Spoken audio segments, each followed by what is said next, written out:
మేము విజయవాడ నుంచి ఇక్కడికి వచ్చేసాము. వచ్చి 1 ఇయర్ అవుతుంది.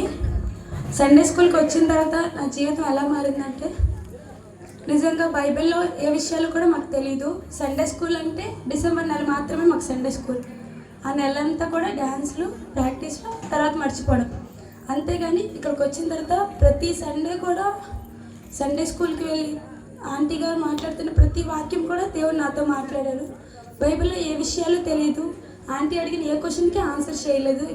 ఇప్పుడైతే ఇంకా దేవుడు నాతో చాలా మాట్లాడాడు. ఎందుకంటే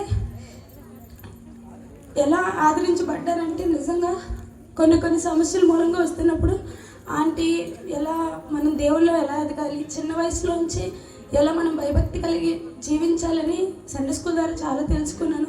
మారు మనసు అంటే ఏంటో తెలియదు, రక్షణ అంటే ఏంటో తెలియదు. కానీ సండే స్కూల్ వాక్యాలు వింటూ, సండే స్కూల్లో ఉన్నవారితో స్నేహం చేస్తూ నేను ఆత్మ సంబంధంగా ఇంకా ఎదుగుతూ వచ్చాను. ఇక్కడికి వచ్చాక సండే స్కూల్ ద్వారా నేను ఇంకా ఆత్మీయంగా చాలా బలపడ్డాను.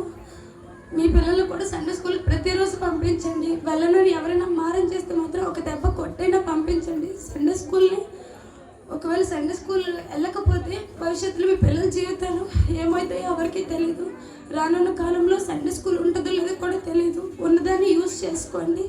నా లైఫ్ లాగా చిన్న వయసు నుంచి తెలుసుకోవాలి, పెద్ద వయసు అయ్యాక తెలుసుకున్న యూజ్ ఉండదు. కాబట్టి మీ పిల్లలందరినీ సండే స్కూల్కి పంపించండి. నా లైఫ్ అయితే చాలా మారింది. దేవుని కృపను బట్టి అయితే ఇప్పుడు నేను నిజంగా దేవుళ్ళలో బలపడ్డాను. ఈ చిన్న సాక్ష్యం దేవుడు దీవించును గాక.